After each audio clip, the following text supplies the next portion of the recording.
All right, we are live. If I had to lose 30 pounds on a plant-based diet starting tomorrow, I would not be starting with juice cleanses, detoxes, 1,000 calorie extreme diet plans, cutting out carbohydrates completely, nor would I be following random recipes or frankly just any recipe from a vegan slash plant-based cookbook. And I certainly would not be trying to just eat healthier or just eat whole plant foods because for me personally, guesswork, that hit and hope, fingers crossed strategy never really works for me. I'm somebody that needs clear rules and boundaries to guide my behavior. So therefore, I would be following a exact step-by-step system to achieve this hypothetical 30 pounds weight loss. And I'm going to walk you through in this video 12 of those steps here today. Without further ado, let's not waste any time here. We'll get into it. Step number one, I'd rotate the same 5 to 6 meals each and every week. This includes one breakfast because I don't need much variety at breakfast, 2 lunches for a little more rotation there, especially lunches on work days versus rest, leisure, non-work days, and then 3 dinners in total because again, we're kind of tearing up. I like a little bit more variety with my dinners. Now, for me, it might be different for you, but for me personally, that I found to be the perfect sweet spot for me between endless variety, like having some variety and some ability to rotate if things get a bit stale, but still lots of predictability and control and putting a lid on things as well. So 1 breakfast, 2 lunches, 3 dinners, same 5 to 6 meals over the course of each week. Each new week, maybe I could change things up, but generally speaking, we're sticking to that core rotation. That's step number 1. Step number 2, each meal would roughly follow the following macro split: 55 to 60% carb, 25 to 20% protein, and 20% fat. This would ensure that I was getting all the nutrients that I personally needed whilst losing weight and not falling into any extreme dieting trap where I'm having to completely restrict a whole macronutrient, as many people do, in order to get the scales moving. I would understand that there's some calorie awareness required here. And actually, as long as your calories are in check, you can eat any macro split. You can eat carbs, lots of carbs, or no carbs, and still drop weight. You adversely with fat, etc., etc. Now, that's not my advice, of course, but I'm just saying that first and foremost, I would understand that my results are predicated mostly, entirely, frankly, on the calorie point, and then macronutrients come second to that. But for me personally, what I've found to work really well is, roughly speaking, I'll box it in a little bit, but 60, 20, 20. Like, that is the formula that is the perfect sweet spot for me between getting all the nutrients I need, satiety, diet enjoyment, volume as well, to play the volume game, which we're going to talk about shortly. 60, 20, 20 works really well. And for me, it's just, yeah, it's been absolutely the sweet spot to slimming down without having to cut out whole food groups or macronutrients to do anything wildly limiting. Step number 3, fiber, of course, you knew it was going to get mentioned here, would be a primary anchor at every single meal. There would very rarely be a low fiber meal. That doesn't really pass for me. Maintenance is different, but fiber is fullness per calorie to me. That's what it is as a metric. And so ensuring that each diet has a good dose, 10 to 15 grams at least that is, of fiber, that's going to be a game changer for me in actually staying in that calorie deficit happily and gladly losing the weight rather than always still feeling hungry after my meals. Fiber is really a deal breaker for me on that one. So yeah, oats, potatoes, less so actually, sweet potato maybe more so, but oats, beans, legume, the whole legume category, really high in fiber, lentils, of course, vegetables, lots of fruits, especially berries, really, really high in fiber. And again, fiber is fullness per calorie, so that's a game changer for me. Step number 4, I mentioned I was gonna mention this. Here we are now. Step number 4, I'd use volume rules with my meals, such as each lunch and dinner would contain up to 2 cups of non-starchy veg. Breakfast up to 1 calorie, assuming it was a sweet breakfast, which I mostly do a sweet instead of savory breakfast. There are exceptions like tofu scramble. Mostly my breakfasts, though, are sweet. And each sweet breakfast would be accompanied by 1 cup at least of lower calorie fruits, volume rich fruits, such as berries being a great example of this, strawberries, raspberries, blueberries, blackberries, etc. These are really good for bulking up my breakfast without adding that many calories. So again, there's lots of things that determine how satisfied and full a meal make you. I just spoke about fiber in step number 3. Volume in this one, step number 4, is another one. So volume rules such as 2 cups of veggies, non-starchy veg for lunch and dinner. I'd be making sure I was doing that, to the extent that if I didn't do that, I'd actually notice it. I'd really notice, because I do now. I notice, okay, my fullness is slightly off here. All right, I didn't have as much veg as I usually do. Step number 5, emergency food options. This is something that I see people really reluctant and scared to do, but actually it can make your whole plan feel a lot more sustainable. If you're out the house and you can't do your designated meal plan one day, what do you do? And this is where people sink into the kind of, oh, I've gone off track now. So, I had to grab something. I was starving when I was out. I don't know what to do. So I just grabbed a vegan burger. And I know I'm going to finish today in a calorie surplus. So that's it. Dieting done. The whole game is up. I failed once again. People do a lot of this all or nothing doomsdaying. So for me, it would be so important, step number 5, to have emergency food options, 3 backup food spots, as I do to this day. And I'm just trying to maintain nowadays. I'm not even trying to lose, but I still have this to this day, 3 backup food spots in my city, very tactically, perfectly located for the places I often hang out in my city. And these are just going to be great for the busy moments. My exact 3 right now, if you're curious, this may look different for you. You need to think about what will be, available and still relatively healthy, low calorie in the city you live. But for me, what works really nicely is a veggie sushi spot, a place where I can grab a poke bowl that I often remote work from anyway, so that's great. And there's a veggie sandwich. It's a bit oily. This veggie sandwich with pesto, it is oily. It's not the lowest calorie sandwich in the world, but it's a damn sight better than grabbing something fast foody junky. So I've got those 3 spots in my city. There's also a great salad bar buffet, but that's not in a place I tend to go that often. But there's also that too. So I've got a 4th there. But just having these emergency food spots as a backup plan really is a game changer, because it's not as controlled as what's on your meal plan. Maybe the calories are high because there's invisible dressings and sauces and that sort of thing. Even if it's clean as meals out go, that the calories may be slightly higher than what you'd make for yourself at home. But on the other hand, it's not like a 1,000 calorie total cheat meal that ruins the day from a fat loss perspective, and then can kind of start that internal self-talk of, well, I've really screwed up now, so let's give up the ghost completely. Step number 6, I'd follow a very simple snack strategy: apples, melon, and rice cakes. I can explain for hours why these 3 things, but this is not that kind of video. I just want to kind of rapid fire my advice here for the note takers. But apples, melon, rice cakes, these are 3 of the things that if I ever want to lose body fat, these are going to be most of my snacks. Each of them, for one reason or another, just really hits the spot for me. Feels kind of substantial, even though they're quite small as a snack option. And I do like other fruit, and I do like oil-free popcorn, and I do love my chia and raisin oatmeal cookies. But these 3 things in particular, for one reason or another, these are just the perfect snacks for me to feel like I've had something, but it's actually calorie controlled, 120 or so calories each I allocate to them.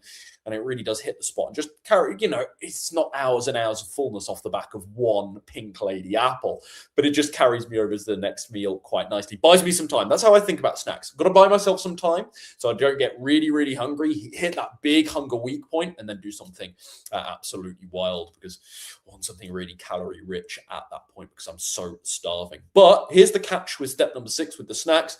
I'd always, before any snack consumption, I'd always ask myself the following question: do I actually need food right now? Or is it something else? Am I just bored? Am I really overwhelmed by the work I'm doing? Am I a bit stressed? So the snack is kind of a relief. It's just something to do, whatever it might be. Do I want a reward, pat myself on the back because I finally did this task I've been putting off? Or do I actually need nutrition right now? So I'd always ask myself that auditing, vetting question. Step number 7, if I'd eaten all of my meal plan on a given day, everything I've walked through so far, and I was genuinely physically hungry before bed. I suppose I should caveat this by saying what are some symptoms and signs of genuine physical hunger? Growling and rumbling of the stomach, number one. Lethargy, fatigue, tiredness. It builds up slowly versus quickly. Emotional eating and cravings that are not necessarily physical hunger triggered or related. They come on very quickly. They're very spur of the moment. They're like this sudden itch that you need to scratch because they're an association with something, whether it be an emotion or more habitual environmental. There's an associative element to them, so they can just come on whenever that association appears in your mind, essentially. Whereas physical hunger is a much slower, more steady build-up. So that's another sign of genuine physical hunger. But if I was discerning that genuine physical hunger was present, I'd eaten all my allotted food in the day. What do? Do I go to bed really hungry and then wake up at 3 a.m. thinking, get me out the peanut butter, let me in that jar right now, let me see if I've got any dark chocky in my pantry?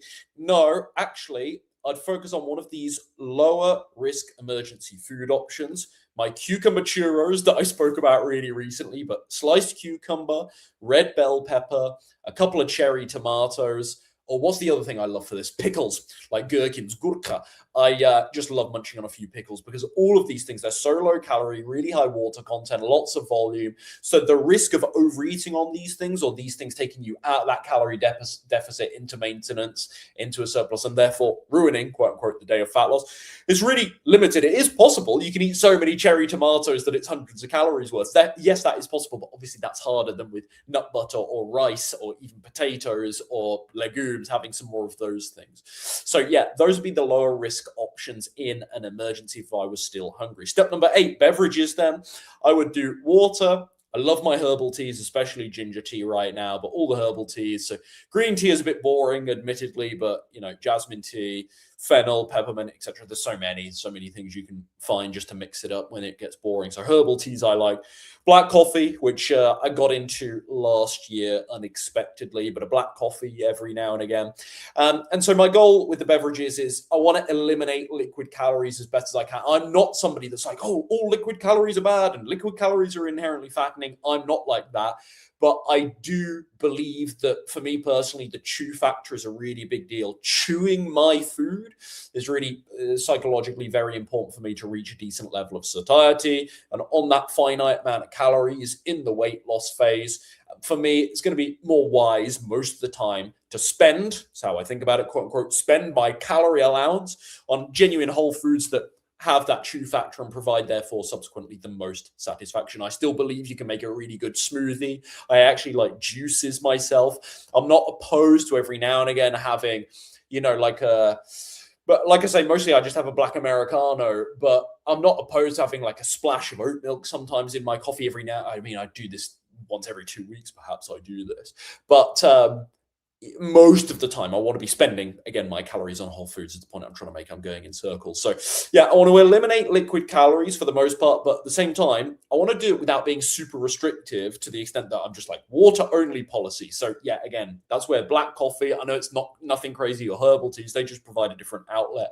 I'm not against like stevia sweetened 0-calorie beverages. They're just rare in the country I live. I know in the US, Canada, even back in the UK, those things are quite available. Australia, those things are really widely available. Where I live now, it's really hard to find a clean 0-calorie beverage at a reasonable fee, at a reasonable price anyway. So for the most part, I'm just doing the aforementioned. Kombucha can be another good option as well. Not as common here again, but a nice low-calorie kombucha or near 0-calorie kombucha. I'm not opposed to these things because they make the healthy weight loss friendly diet a little bit more fun. I know they're just small things. It's nothing crazy, but anything you can do to just bring yourself a little bit of enjoyment while still staying on point for weight loss, I think is worth consideration. And that's my policy with beverages. Step number 9, my activity baseline up next.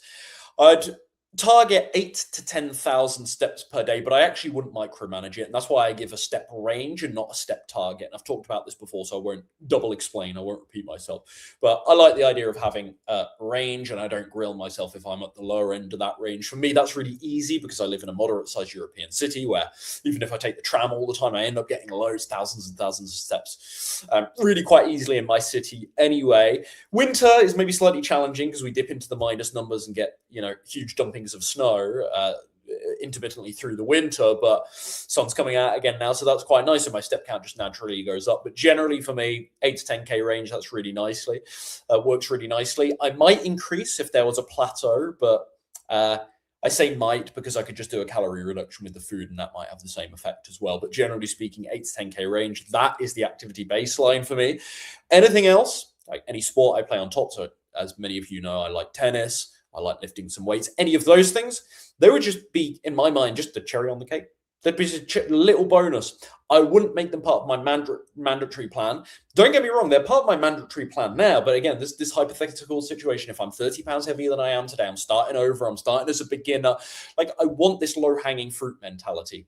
Like, I'd almost be condescending towards Ryan in this scenario, hypothetical Ryan, 30 pounds heavier, because I want him, this bloke Rye, to easily be able to throw his hat over the fence. I'm trying to think of more anecdotes and metaphors for low-hanging fruit mentality. I want to make this really, really easy, really, really simple. So we're just doing walking only initially, and anything else would be seen as a cherry on the cake. And this is the thing, you don't need loads of activity to lose weight. When you get the nutrition dialed, you don't.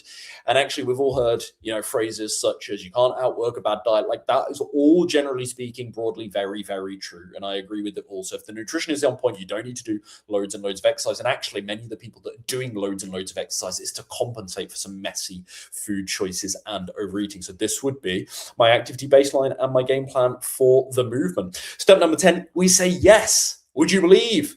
Contrary to what a lot of other figureheads in this movement in the plant-based space say, we actually say yes to healthy fats daily. I would allocate at least, no, not at least, probably around, let's say around, I'm not going to say at least, 250 of my daily calories to be from over healthy fat sources. So I'd eat more than 250 calories from fat, but I just been really obvious because you pick up trace fats here everywhere, basically.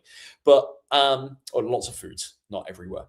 But, so you pick up trace fat anyway, but 250 calories from really overt, let's call them healthy fat sources such as avocado, nuts, seeds, tahini, no oil. So whole food fat sources, that's where I'd focus. Again, to give the most satisfaction bang for about nutrient per calorie ratio. Oil is terrible for these things, not to mention the saturated fat content in many oils as well. So yeah, I like the whole food fats. And I suppose I can throw olives into this as a higher fat plant-based food as well. And so, yeah, 250 calories to those things. So in the morning, if I have, or at lunch, if I have avocado in my wrap, my black bean wrap, or my hummus and avocado sandwich, I'll have half an avocado. I know that will roughly be 190, maybe to the upper end, 120 calories, depending on the size of the thing, 130 calories of avocado. Do you know what I mean? So that would be 100 calories worth, let's call it. I know a tablespoon of hemp seeds is going to be, depends how heat the darn thing is, but I know that's going to be about 55, 60 calories. So I'm just kind of totting this up over the day. And that for me, is not to say this is appropriate for you. I'm just giving you my game plan for me personally, with my nutrition needs in mind. That would be, this stuff is all relative. That would be a really nice sweet spot between getting some fat, getting a decent amount of fat, the nutrients contained in those more fat-rich foods, without kicking it out your diet under the guise that the fat you eat is the fat you wear, or some other nonsense. Not true.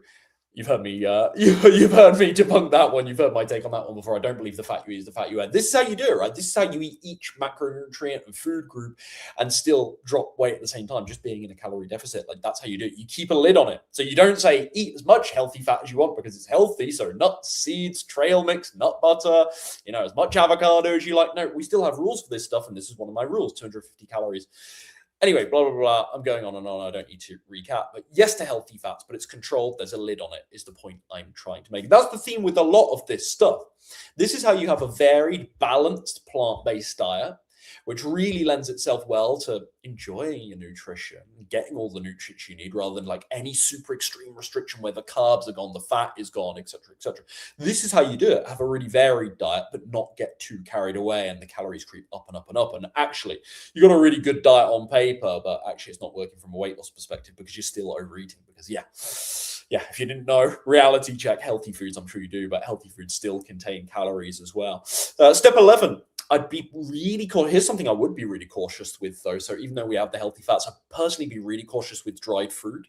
Again, dried fruit, it can still fit into a weight loss friendly diet. Just for me personally, I notice versus fresh fruit, for example, as a decent comparison. Yeah, there's one of those that fill me up and satisfy me much better, and it's the fresh fruit because the volume is so much better and it's less intense. The sweetness is less intense, and whilst I have a sweet tooth and I like having that outlet with fresh fruit for that sweet tooth, and I don't think sugar is bad if it's from a whole food source like fruit, there is an intensity with dried fruit that makes it quite insatiable and quite moreish. It's easy to start picking at dates, and suddenly you said you were going to have 2 of them and you've had 5. It's quite easy. Raisins, oh God, I love raisins. I often have muesli products with some raisins in, but I don't add raisins to my food anymore. I used to do this about 5 years ago, but I realized it's so easy for me to just be so generous. And initially, I'm kind of weighing the raisins out 5 years ago, and then a couple of months down the line, I noticed, well, I'm just throwing in the bag now. And actually, I seem to be in the grocery store picking up raisins a lot more frequently than I used to buy them, which was just every couple of months, a big bag of raisins. So I'm like, it's a bit of a risk factor for me that I can just overpour raisins. Now, again, this is not to say dried fruit is inherently bad and it can't fit into a weight loss friendly diet. Just for me, the bang for buck calorie to satisfaction, perceived satisfaction, that intense sweetness, making it quite insatiable. Better to use fresh fruit, more fresh fruit instead. And lastly, step number 12, I would track my weight trend and not individual weigh-ins. This would prevent, for me, emotional panic changes, like these reactions or getting so discouraged that I throw in the towel because I've had one bad weigh-in. I would actually pay no respect, no care. Like, people don't believe me when I say this. I do not care about daily fluctuations. Sometimes my clients message me from Friday to Saturday when they have one of their weigh-ins and they say, oh my goodness, I had a great weigh-in yesterday, Ryan. I was feeling so pumped about it, so excited. It's been a really, really good week. So I'm expecting some decent weight loss. And today I'm up a pound. And I'm like, means nothing. Well, I'm totally indifferent, means nothing, because I know this from doing this for years and years and years, that you could be holding so much water, sodium, subsequently more water, food volume, stool in your system, that from one day to the next, it's quite normal to be, for me, for my body weight, it's normal to be 1.5 to 2.5 pounds heavier or lighter on a given day. And that is not a sign that fat loss isn't present, that fat loss hasn't happened in that 24-hour period between weigh-ins. So I literally would pay no mind, no respect, easier said than done for people I know, but I would not care at all about daily fluctuations, but I'm tracking that weekly trend. I'm taking 3 weigh-ins each week, as my clients do on their weight trackers. It does it all for them. And I'm getting the average weight, and I'm comparing that to last Sunday's average weight. That's what we judge on, not the individual weigh-ins. Does that make sense? So if the trend wasn't going downwards, then I'd take action. Then we adjust, then we pivot. But nothing emotional from day-to-day weigh-ins, no kind of conclusion making. These assessments people come to that, I had such a good day yesterday, so I'm expecting to be lighter the following day. That's a really bad trap, because what if you have an unkind, let's say, fluctuation from one day to the next, and actually you have a perfect calorie deficit, whether you're tracking or not, you end up in a perfect calorie deficit on, say, for example, today, which is a Friday at the time of me recording this. So today you have a perfect calorie deficit. You wake up thinking, oh, it's going to be a really good weigh-in because, wow, I was fantastic yesterday. I was really, really on point. You step on the scale and you're up a pound from the previous day. That is where people can start looking at what they did Friday as, oh, maybe I've made a mistake there. Maybe it was too many carbs. Maybe it was too much of this. Oh, that banana was on the larger side. It's quite the big one of the batch. Sure, I don't think I should do that again. Maybe I should stay away from XYZ food, right?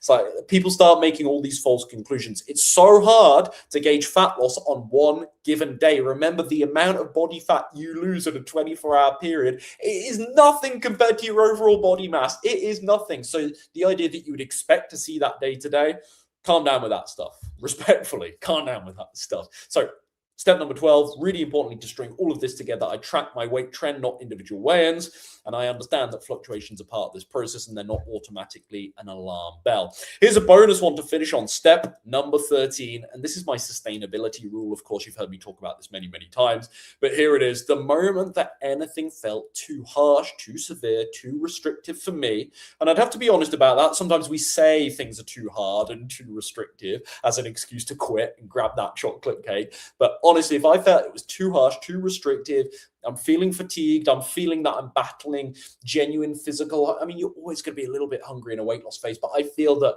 this is getting tough now and it's actually building.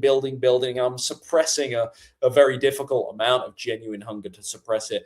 I'd listen to all those instincts. I'd listen to those signs and signals, and I'd ease off the gas pedal slightly. This doesn't mean having a diet break and going and eating what I want, but it might mean, okay, I'm going to eat a little bit more rice tomorrow. I'm going to add 100 calories to my diet tomorrow because I think there's signs here that my calorie deficit, yeah, I'm losing weight, but it is a little bit too aggressive. I'm feeling fatigued. I'm low energy. I'm hungry all the time. I'm cranky. I'm having mood swings. These are all signs, could be other things, but these are all signs that the calorie deficit is too aggressive. So I just ease off the gas slightly. The idea that maybe I'm never eating out and every meal is home cooked and it's starting to simmer, some resentment towards the diet starting to simmer under the surface. It's feeling slightly too Puritan, unrealistic, because I can never go out to eat with friends. I can never grab a cocktail with a nice young lady on a date. I'm starting to really make my life so sacrificial and boring. Yeah, I'm losing weight, but how sustainable and realistic is this going to be for the long term? I can feel the big crash exit coming. So let's maybe make some concessions here. And even if it slows down my progress by ½ a pound per week, that might be something that I actually accept. So that's the sustainability rule. This is the hard one for people to execute, of course, because they don't necessarily have the experience or intuition to know how to handle this stuff. And instead, when they do feel maybe some of the cracks are starting to show, some of the side effects of, a challenging weight loss phase, they end up going and eating thousands of calories of chocolate over a whole weekend. Of course, that's not the solution. They go on these crazy binges. That's not the solution, of course. Sometimes the solution is right under your nose and it's just a tiny diet tweak. It's just a tiny tweak with your meals, and that makes you much happier, and it just lifts that motivation, lifts your mood, lifts your energy, and you got your mojo back in the weight loss phase again. And then maybe 3 weeks later, there's another challenge that comes up and you have to pivot your game plan slightly to adjust all of that. But that's the sustainability rule, just that willingness to not be so rigid and adjust if you're having a hard time with things, if it's becoming too extreme, too restrictive for one reason or another. And this is the game plan. This is what I'd do if I woke up tomorrow, 30 pounds to lose. These are precise 12, 13 actually steps that I'd follow. If you want help, of course, building this kind of plan for your own body, calories, lifestyle, schedule, food preferences, and goals, that's exactly what I do for my clients inside Slim and Sustain. I'll put a link to apply for coaching, get all the details down below. Hopefully you found this one useful. It was one for the note takers, no B-roll, nothing flashy here. Not that I ever do B-roll, but let me know if you like these, because that's the first live stream in about 4 months, I think. So do give me your feedback on these. I can do them more often if you like them, if they seem to be worth it for you guys as a learning tool. So let me know about that. Thanks for your time. veganslimandsustain.com if you want more help from me. Take care.